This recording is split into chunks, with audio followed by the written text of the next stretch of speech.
Bismillah, alhamdulillah, wassalatu wassalamu ala rasulillah wa ala alihi wa sahbihi wa mawalah. Kepada para habaib, para alim ulama, para kiai, para tokoh, para pimpinan ormas, dan segenap ikhwan al-hibai rahimakumullah. Alhamdulillah, pada kesempatan malam hari ini kita bisa berkumpul di tempat ini menunjukkan kebinekaan kita. Dan kita bersatu untuk tujuan yang sama. Mudah-mudahan Allah memberkahi perjuangan kita semua dan memberikan kemenangan. Amin ya rabbal alamin. Nah, yang ingin saya ingatkan di sini untuk diri saya maupun segenap yang ada di tempat ini, sebagaimana kita ketahui terkait dengan pernyataan Presiden Jokowi di dalam menyikapi rencana aksi bela Islam tanggal 4 November tahun 2016. Di mana di sini yang pertama ingin saya tekankan adalah betapa Bapak Presiden kita begitu sigap, begitu semangat memberikan pernyataan sikap untuk aksi bela Islam 4 November. Akan tetapi sampai hari ini dari mulai mencuatnya kasus penistaan yang dilakukan oleh Ahok, tidak satu kata pun Presiden memberikan sikap. Jadi aksi 4 November yang akan datang disikapi oleh Presiden, tapi akar masalahnya tidak disikapi. Betul. Nah, ini menjadi problem besar bagi kehidupan berbangsa dan bernegara. Nah, kemudian dalam pernyataan sikap Bapak Presiden kita, pertama beliau mengatakan bahwa demonstrasi adalah hak demokratis warga, tapi bukan hak memaksakan kehendak dan bukan hak untuk merusak. Terus terang saya tersinggung. Saya juga. Nah, kenapa kita katakan tersinggung, saudara? Karena pernyataan sikap Presiden ini dalam konteks aksi 4 November. Nah, sekarang Jokowi ini mengatakan bahwa mengakui demonstrasi itu adalah hak demokratis kita semua sebagai warga negara Republik Indonesia. Nah, tapi ditekankan bahwa itu bukan hak memaksakan kehendak dan bukan hak untuk merusak. Artinya di sini ada kalimat yang tendensius. Nah, artinya ada tuduhan kepada kita semua, baik dari kalangan nasionalisnya, kalangan agamisnya, bahwa apa yang akan kita gelar nanti ini adalah untuk memaksakan kehendak. Dan ada tendensi bahwa kita akan melakukan pengerusakan. Nah, maka itu di sini ingin kita sampaikan kepada Bapak Presiden dan seluruh jajarannya bahwa aksi bela Islam yang akan dilaksanakan insya Allah pada hari Jumat pada tanggal 4 November 2016 adalah aksi damai untuk penegakan hukum, bukan aksi merusak untuk pemaksaan kehendak. Sekali lagi, bukan aksi merusak untuk pemaksaan, bukan aksi pemaksaan kehendak untuk merusak, bukan. Nah, karena itu di sini kita ingin ingatkan, justru Presiden Jokowi secara demonstratif telah menunjukkan perilaku merusak kedaulatan hukum dan konstitusi NKRI dengan memaksakan kehendak untuk membela dan melindungi pelanggar hukum. Jadi jangan sebut kita yang mau merusak. Ini kan maling teriak maling. Kita tidak pernah merusak tatanan kedaulatan hukum negara kesatuan Republik Indonesia. Justru kita datang pada tanggal 4 November yang akan datang untuk menegakkan hukum, bukan untuk merusak hukum. Nah, kalau sekarang Ahok ini sudah berkali-kali kita dipertontonkan dengan tontonan yang penuh aroma ketidakadilan dalam kasus sumber waras, contohnya. Bagaimana satu lembaga tinggi negara setingkat BPK kok enggak diakui eksistensinya sebagai badan pemeriksa keuangan yang sudah terang-terangan menurut BPK terbukti keterlibatan Ahok di dalam yaitu korupsi sumber waras, tapi kemudian lolos begitu saja di KPK. Ditambah lagi kasus reklamasi yang sudah terang benderang, saking terangnya orang buta pun bisa melihat. Saking terangnya. Artinya kita dipertontonkan dengan ketidakadilan. Nah, selama ini ada letupan-letupan kecil menentang ketidakadilan tersebut. Baik itu yang menyangkut sumber warasnya, yang menyangkut daripada reklamasinya, tapi begitu menyangkut penistaan agama, letupan itu menjadi ledakan besar. Yang menyatukan seluruh komponen bangsa dari Sabang sampai Merauke untuk melawan ketidakadilan. Dan ketidakadilan ini nggak boleh dibiarkan ya ikhwan. Dan jelas dalam Al-Quranul Karim Allah menegaskan, dan ini sering kita dengar setiap kita sholat Jumat. Wasiat yang disampaikan di penutup khutbah kedua, Innallaha ya'muru bil adli wal ihsan. Bahwa setiap orang beriman ini diperintahkan oleh Allah untuk menegakkan keadilan dan justice for all. Keadilan itu buat semua, lintas agama, lintas suku, lintas budaya. Apapun sukunya, apapun budayanya, apapun bahasanya, apapun agamanya, nggak boleh kita zalimi ya. Jadi semua harus mendapatkan keadilan yang sama. Ini luar biasa ajaran Islam tentang keadilan ini. Nah, sekarang kita dipertontonkan dengan ketidakadilan, dan ini nggak boleh dibiarkan. Karena itu saya ingin mengingatkan diri saya dan semua saudara-saudara saya, termasuk semua pejuang-pejuang kita, baik yang ada di kanan saya, kiri saya, di hadapan saya ingin ingatkan bagaimana tatkala seorang wanita dari kalangan terhormat di zaman Nabi alaihi salatu wassalam melakukan tindak pidana pencurian.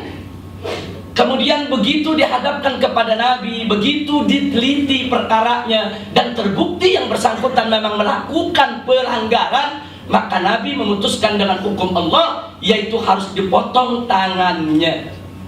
Kemudian muncullah sekelompok orang yang ingin melobi Nabi agar perempuan tadi diberikan dispensasi hukum, agar boleh dihukum tapi jangan dipotong tangannya.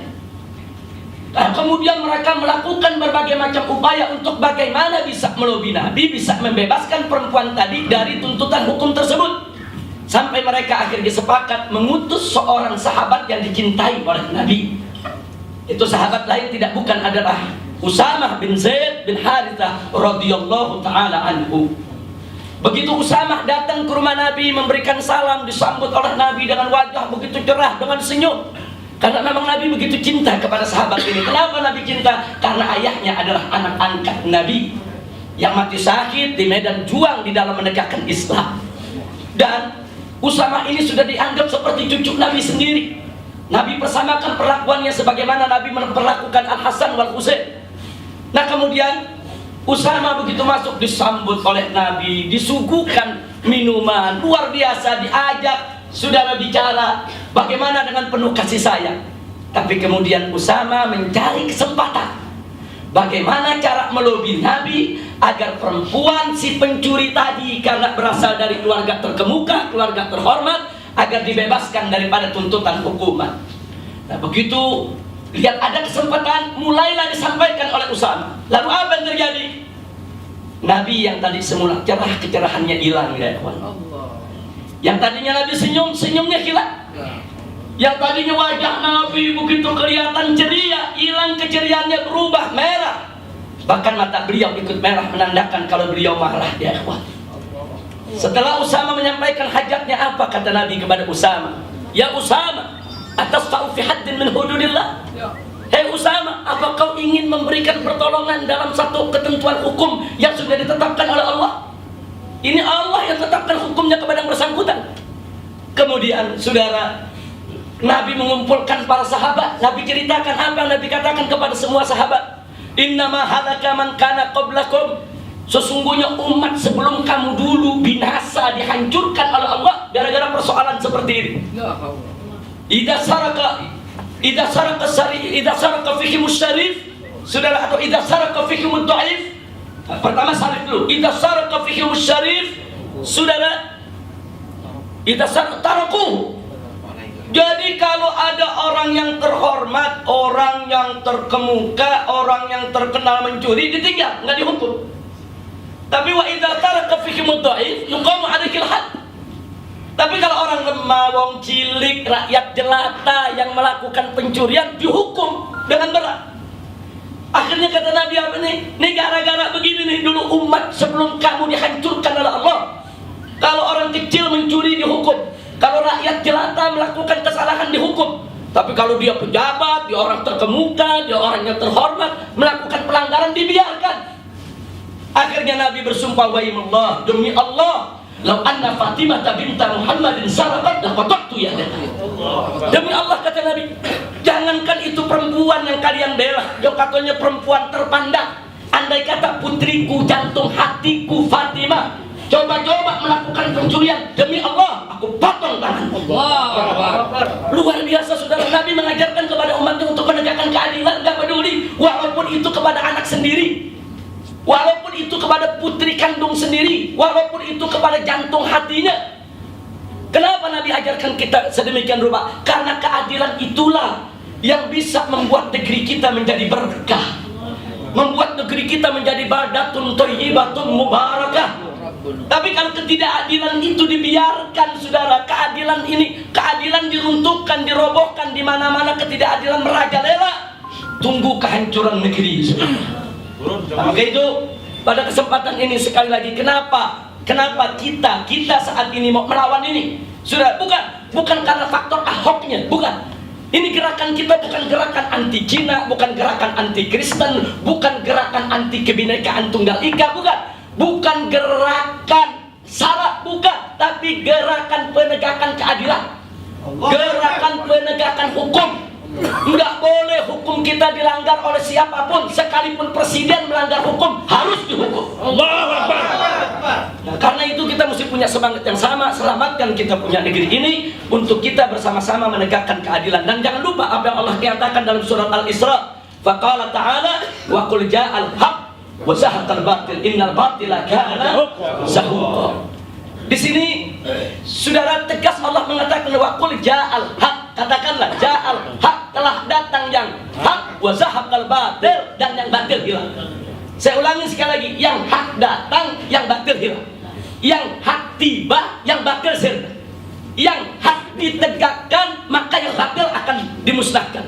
Artinya, jangan mimpi kebatilan itu akan sirna dari hadapan kita kalau yang hak tidak disuarakan, yang hak tidak ditegakkan, yang hak tidak kita perjuangkan. Jadi jangan membaca ayat cuman akhirnya aja innal batila kana zahuqa. Sesungguhnya kebatilan itu pasti akan sirna. Kezaliman yang terjadi di kita punya negeri saat ini, jangan pernah mimpi itu akan hilang kalau kita tidak tegakkan yang hak, kalau kita tidak suarakan yang hak, kalau kita tidak perjuangkan yang hak. Maka itu saya bangga pada malam hari ini dengan semua yang hadir di sini. Di sini ada putri daripada proklamator kita, Ibu Rahmawati Soekarno Putri. Di sini juga ada anggota DPD RI kita, yaitu Ibu Fahira Idris. Dan di sini juga ada pejuang kita, yaitu Ibu Ratna Sarumpayat yang selalu dekat dengan rakyat kecil. Dan di sini ada habaib, ada ulama-ulama yang selama ini terkenal selalu, yaitu menyuarakan daripada suara keadilan. Saya bangga malam ini kita bisa bersatu untuk kita selamatkan negara kesatuan Republik Indonesia dari murka dan adab Allah Subhanahu wa ta'ala. Karena itu sekali lagi kita ingin sampaikan bahwa perjuangan kita November, yaitu 4 November yang akan datang, bukan semata-mata hanya satu gerakan untuk menjebloskan Ahok ke penjara. Tujuan kita jauh lebih besar daripada itu, yaitu untuk penegakan keadilan, untuk melawan segala kezaliman. Dan sedikit ingin saya tambahkan, saudara, saat ini jangan pernah bermimpi kalau kita ingin berjuang di Indonesia, ingin melawan Ahok dan orang-orang yang di belakangnya. Katakanlah ada kekuatan komunis Cina, saudara, yang ada di belakangnya. Tapi jangan bermimpi kalau Amerika akan bantu kita, jangan. Kenapa? Karena saat ini terjadi perselingkuhan antara komunisme dan kapitalisme internasional. RRC, saudara, yang komunis, dan Amerika yang kapitalis ini sudah berselingkuh untuk membagi-bagi kita punya negeri. Jadi jangan bermimpi ada negara-negara Barat yang akan membantu perjuangan kita ini. Tidak, yang akan membantu kita adalah Allah. Dengan kekuatan iman dan takwa kita, dengan kebersamaan kita, insya Allah kita akan memerdekakan kembali NKRI ini dari segala bentuk penjajahan modern. Amin ya rabbal alamin. Maka itu maaf kalau saya harus katakan di sini, apa yang kita lihat di hadapan kita, Ahok ataupun Jokowi ini, kalau ibarat mencatur, mereka ini hanya pion, hanya bidah.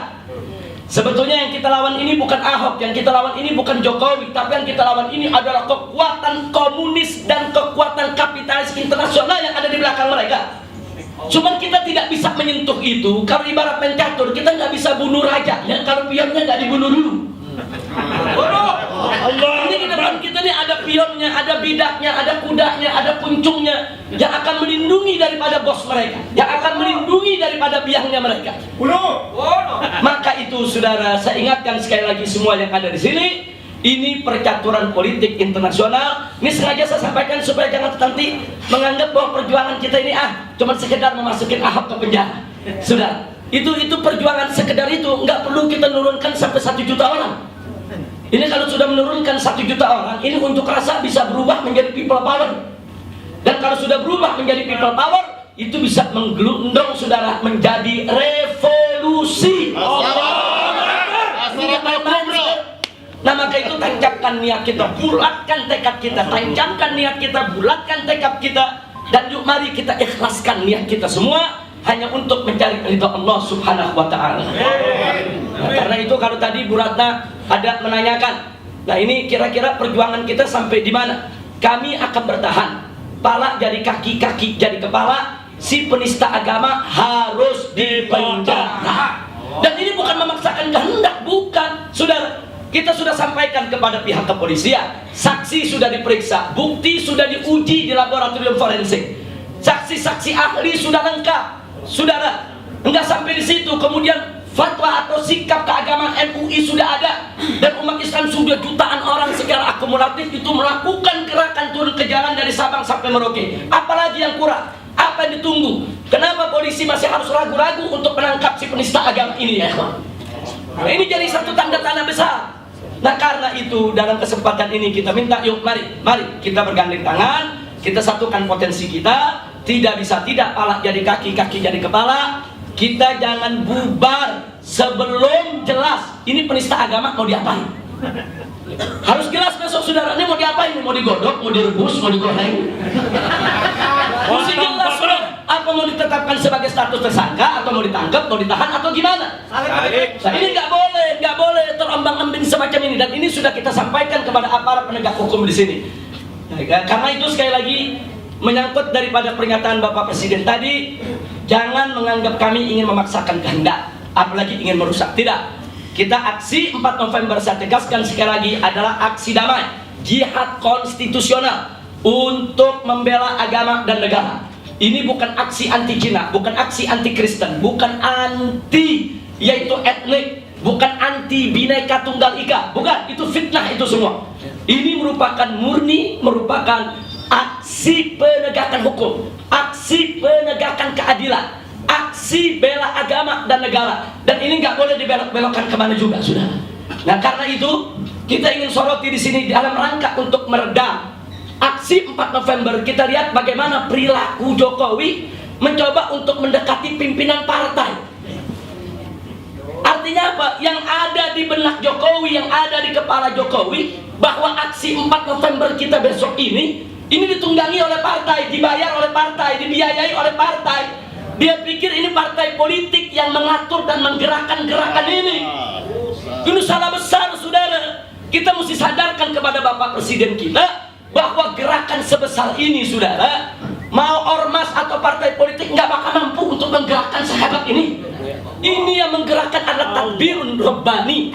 Ini merupakan tartibun ilahi. Ini panggilan ilahi Allah yang menggerakkan hati hamba-hambanya di seluruh Indonesia untuk bangkit menuntut dan membela kesucian daripada kitab sucinya ya. Nggak ada ormas yang bisa menggerakkan ini, nggak ada ya. Nggak ada. Apalagi partai politik kecil, saudara. Nggak ada bisa menggerakkan gerakan sehebat ini, saudara. Nah karena itu sekali lagi kita ingin ingatkan supaya Bapak Presiden kita ini jangan gagal paham tentang situasi. Ini gagal paham tentang situasi kan begini. Ini gagal paham kalau bahasa inteleknya ini keterbelakangan intelektual. Tapi kalau bahasa orang Betawi enak, goblok. Boleh tanya pendekar Betawi, orang Betawi bilang apa? Goblok. Goblok. Jadi presiden kita mesti cerdas dong membaca situasi. Ini bukan gerakan orang-orang politik. Sama tanya semua yang ada di sini, saudara. Apa selama ini nih kita kumpul, kita rapat, kita turun, saudara? Apa selama ini kita dibayar oleh pimpinan partai? Tidak.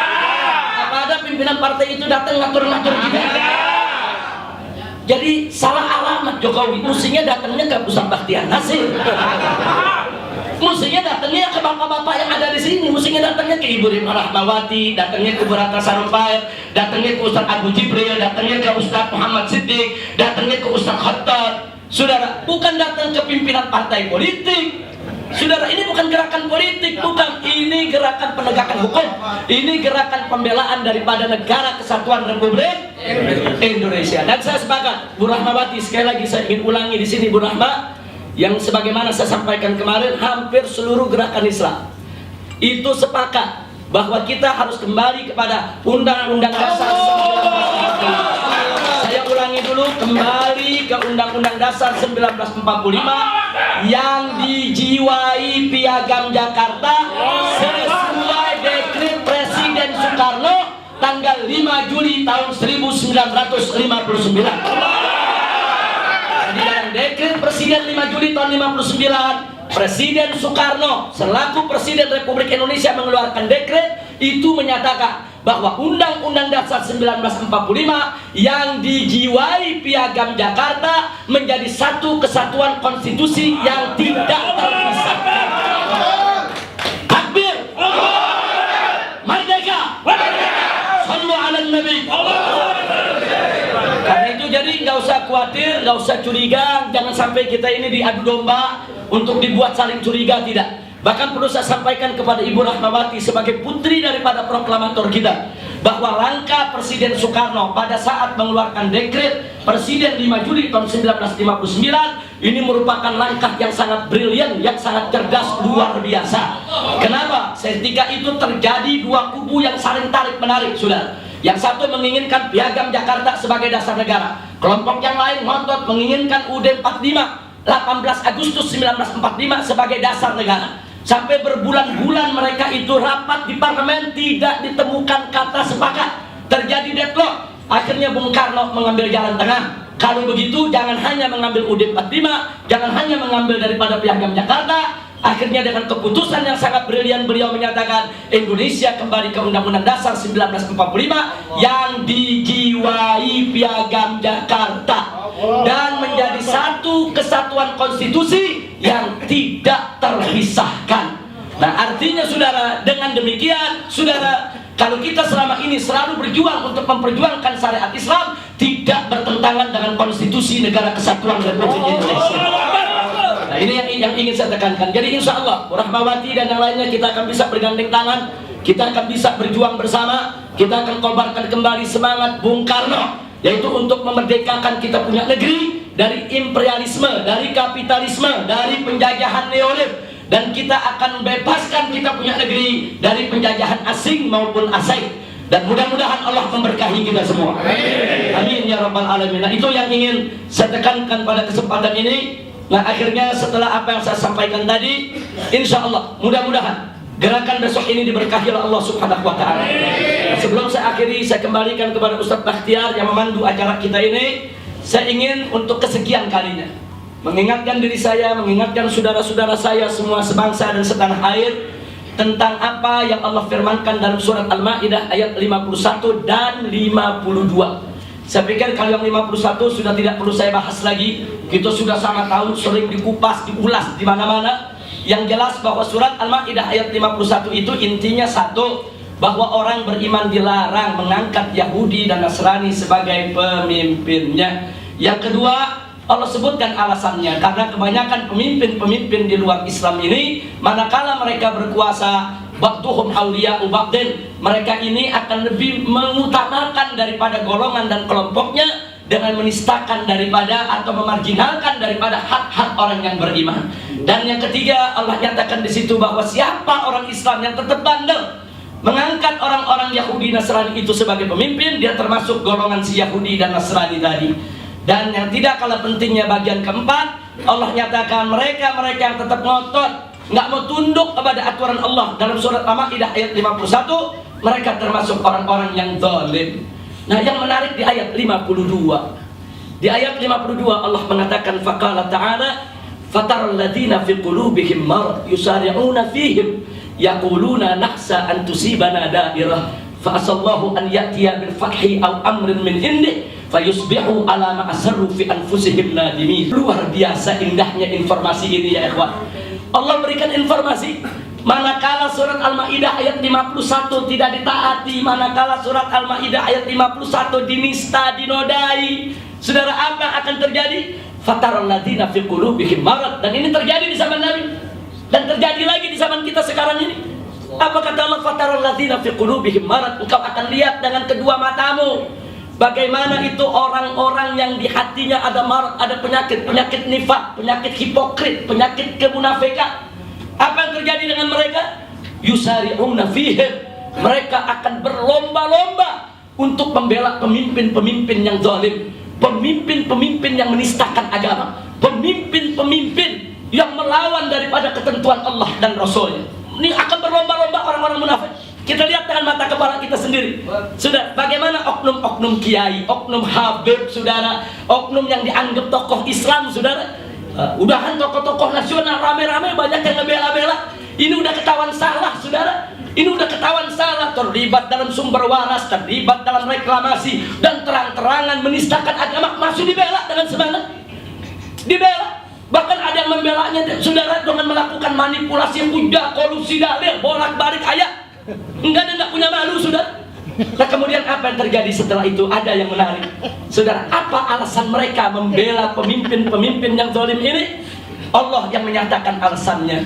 Yaqulun, mereka mengatakan, mereka berdalih, nakhsha an tusibana dairah. Kami takut kalau kami nggak dukung mereka, kalau kami nggak bela mereka, nanti kami akan hidup dairah dalam kesulitan, dalam lingkaran kubangan penderitaan.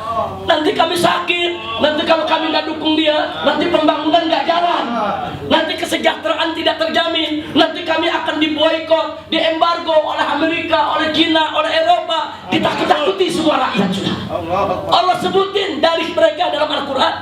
Percis yang terjadi di hadapan kita saat ini seperti itu ya ikhwan. Dan akhirnya Allah berikutnya Allah berikan janji, fa asallahu an ya'tiya bil fathi. Allah janji orang-orang yang beriman yang tetap gigih menghadapi mereka dengan penuh keimanan dan keikhlasan, Allah janjikan Allah akan datangkan kepada mereka al-fath, yaitu kemenangan. Allah janji menang, saudara. Allah yang janjikan menang. Kalau kita serius, kita kompak, saudara, kita sabar, kita tegar, Allah janjikan kemenangan.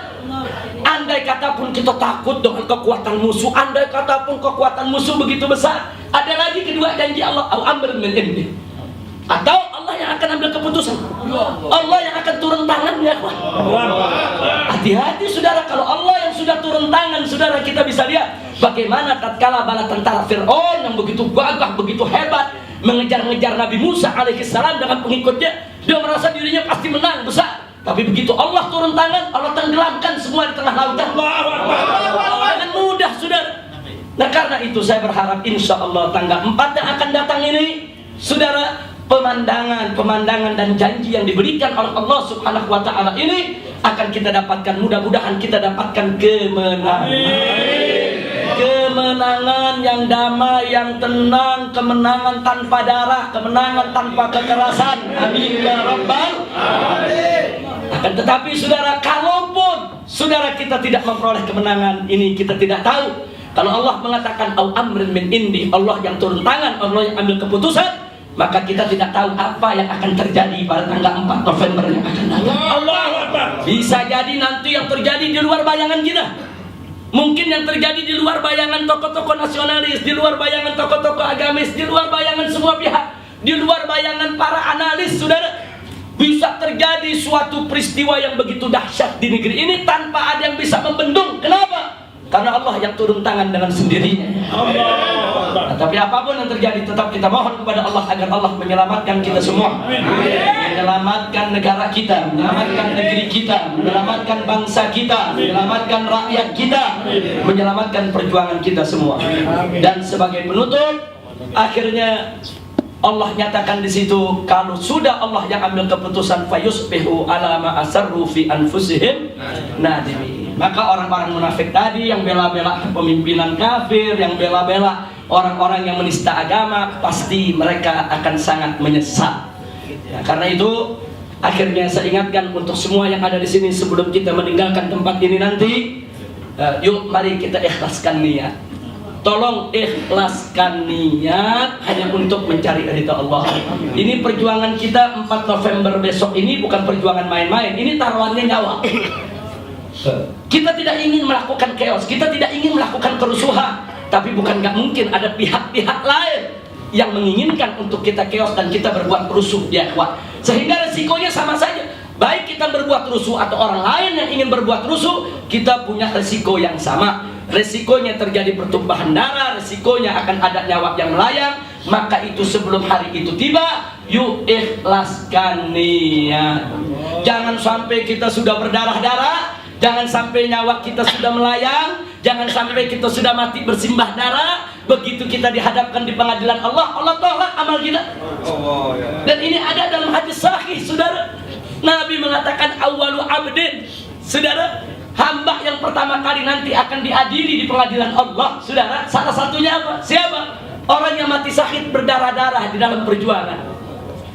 Begitu mereka dihadapkan di pengadilan Allah, Allah tunjukkan kepada dia ni'amah, yaitu nikmat-nikmatnya, dan dia mengakui nikmat tersebut, saudara. Nah setelah itu Allah tanyakan kepada yang bersangkutan, untuk apa kau gunakan aku punya nikmat? Allah bertanya, bukan Allah tidak tahu, saudara. Tapi Nabi menceritakan dalam hadis ini, Allah bertanya kepada si hamba tadi untuk pelajaran buat kita semua, saudara. Sang hamba dengan bangga mengatakan, uqatilu fik ya Allah, aku gunakan itu nikmat untuk aku perang di jalanmu ya Allah, sampai aku mati bersimbah darah membela agamamu. Tapi apa jawab Allah dalam pengadilan itu? Kadzabta, dustakan, bohong kau. Kenapa Allah nyatakan begitu? Bukankah dulu tatkala kau berperang sampai kau mati bersimbah darah, kau punya niat liyuqal annaka jari, supaya kau disebut pemberani, pejuang, mujahid, pahlawan. Laqad qil, kata Allah, kau sudah dapatkan apa yang kau mau. Begitu kau mati, orang memujimu, orang memberikan penghargaan, bintang jasa, kau pejuang, kau pahlawan, kau mujahid. Yang kau niat aku sudah berikan, yang kau niatkan aku sudah berikan. Apa ada dulu kau berjuang mencari ridhoku, mencari rahmatku, untuk masuk ke dalam surgaku? Kadzabta, dusta kau. Allah perintahkan malaikatnya untuk menyeret si hamba, dijebloskan ke dalam neraka jahanam. Hati-hati ya ikhwan, hati-hati ya ikhwan. Jangan sampai sudah mati bersimbah darah, berkorban harta, berkorban nyawa, akhirnya kita masuk ke tempat yang sangat-sangat mengerikan. Na'udzubillah min dzalik. Nah, maka itu dari hari ini, mumpung hayat masih di kandung badan, mumpung kita masih berhadapan, kita bisa sama saling, yaitu mengingatkan, yuk ikhlaskan niat. Niat kita hanya untuk mencari ridha Allah, untuk kebaikan bangsa, untuk kebaikan negara, untuk membela orang-orang lemah, untuk membela mustad'afin, untuk membela orang-orang yang tidak berdaya, untuk bagaimana membangun negeri ini menjadi negeri yang sejahtera. Niatkan yang ikhlas hanya untuk mencari ridha Allah. Jangan niat-niat yang melenceng dari itu semua. Insya Allah kalau kita ikhlas, tanggal 4 besok Allah berikan kemenangan kepada kita semua. Nah akhirnya, setelah panjang lebar apa yang saya sampaikan tadi, saya ingin ingatkan untuk keberhasilan perjuangan ini, sebagaimana tadi sudah disampaikan oleh beberapa tokoh kita jangan punya agenda sendiri-sendiri, dan kita harus satu komando. Saya ingatkan di sini untuk yang 4 November tadi, kalau memang gerakan ini berlanjut, harus ada gerakan-gerakan berikutnya, kita kumpul lagi. Nah, kita tentukan siapa yang akan mengelola daripada gerakan tersebut. Tapi untuk tanggal 4 November besok, sebagaimana sudah diumumkan ke seantero negeri, yang bertanggung jawab, yang memanage, yang mengatur semua di lapangan adalah Gerakan Nasional Pengawal Fatwa Majelis Ulama Indonesia. Nah, di mana ketuanya adalah Ustadz Bakhtiar Nasir di kiri saya, wakil ketuanya adalah Ustadz Muhammad Zaitun Rusmin, dan juga di sebelah kanan saya juga wakil ketua, yaitu Kiai Haji Misbahul Anam. Nah, saya sendiri dengan bersama para ulama yang lainnya sebagai pembina daripada gerakan ini. Nah, jadi dan selanjutnya juga kita punya panglima aksi, yaitu Haji Munarman. Mana Haji Munarman? Haji Munarman, Haji Munarman, harap maju ke depan, Haji Munarman. Nah, ini kita sepakati, ini adalah panglima aksi lapangan besok tanggal 4 November. Takbir, takbir. Jadi sengaja kita kenalkan supaya di lapangan besok kita jangan saling tidak kenal. Nah, apa yang disampaikan tadi oleh Bu Ratna betul. Kita akan ada rapat teknis lagi, Bu Ratna. Kemarin sebetulnya sudah ada rapat teknis di Petamburan. Teman, karena memang yang hadir belum lengkap, diharapkan rapat teknis yang akan datang ini lebih lengkap. Di rapat teknis itu segala sesuatunya dijelaskan, bukan hanya rute, tapi titik-titik medis, titik dapur umum, bagaimana cara mendistribusikan makanan dan minuman dan seterusnya. Nah, dan nggak sampai di situ saja, bagaimana kita menjaga kemungkinan. Nah, kalau ada aparat-aparat khusus yang diplot, ditempatkan di beberapa tempat sebagai pemukul daripada yaitu peserta aksi, itu semua sudah kita siapkan. Artinya harus ada satgas keamanan, harus ada laskar. Lalu bagaimana kalau ada provokasi? Nah, kita mesti kerja sama semua. Jangan kita mengatasi provokasi dengan provokasi. Nah, jadi mengatasi provokator pun ada caranya. Nah, kalau provokator kita teriakin di tengah jalan, dipukuli oleh umat, bisa bubar nanti. Nah, ini semua kemarin sudah kita bahas dengan sangat rinci. Dan juga kita bahas bahkan kemarin soal ambulan. Ada berapa ambulan yang akan turun, ada berapa puluh dokter yang akan terlibat dengan kita semua, dan ada berapa media-media yang akan menyiarkan secara langsung. Dan kemudian kita sudah siapkan satgas khusus bagaimana supaya kabel kita ini tidak dipotong orang. Bahkan kita menginginkan di sepanjang pagar Monas itu bisa ada toa-toa. Jadi kalau orang sepanjangnya 1 kilo, ya toaknya juga mesti 1 kilometer. Nah, ini sudah kita rapatkan semua. Tapi untuk pematangan, Pak Munarman selaku Panglima, besok boleh digelar lagi dengan melibatkan semua. Dan tolong semua yang hadir malam ini, kalau ada undangan untuk rapat teknis terakhir itu, jangan sampai nggak datang. Sebab kalau Anda nggak datang, nanti Anda nggak tahu siapa komandan distribusi makanan, siapa distribusi obat-obatan, siapa yang mendistribusikan toilet, siapa yang menempatkan tempat-tempat toilet bagi hajat orang banyak. Nah, bagaimana kita mengumpulkan makanan? Nah, bagaimana kalau ada menyumbang makanan? Ini semua harus hati-hati. Jangan begitu makanan datang main bagi, kita nggak tahu sumbernya, tahu isinya racun, kita berak-berak semua. Hati-hati, saudara. Nah, jadi semua harus terkontrol. Nah, karena itu sekali lagi saya tidak ingin bahas itu panjang lebar pada kesempatan ini, karena sebetulnya itu sudah dibahas secara rinci dalam 2 kali pertemuan, yaitu rapat teknis, tapi masih ada rapat teknis yang terakhir. Nah, saya harap insya Allah Bu Ratna dan kawan-kawan bisa diingatkan, bisa diundang untuk kita tahu bagaimana rapat teknis kita. Nah, itu yang saya mau sampaikan. Setuju? Takbir! Sementara saya dan para tokoh, ini kan ormas-ormas kan banyak tokohnya, para ulama, para kiai. Ada Kiai Haji Abdul Rasid Abdul Syafi'i, ada Kiai Haji Maulana Kamal Yusuf, ada Kiai Haji Sukron Makmun, ada Habib Abdurrahman Al-Habsyi Kuita. Nah, kemudian di sini juga ada pimpinan Gentari, ada pimpinan Dewan Dakwah, ada pimpinan HTI, ada pimpinan PII, ada pimpinan GPI dan lain sebagainya. Ada GBN, yaitu Pak Agus di sini. Ini kita semua para tokohnya adalah pembina daripada gerakan ini, dan semua punya hak untuk mengusulkan, menyarankan, mengkritik. Tapi ingat, kalau sudah bicara di lapangan, tetap kita harus satu komando. Setuju? Takbir! Sallu ala Nabi. Itu saja yang bisa saya sampaikan. Saya kembalikan kepada Ketua GN PF MUI, yaitu Ustaz Bahtiar Nasir. Dari saya cukup sekian. Wassalamualaikum warahmatullahi wabarakatuh.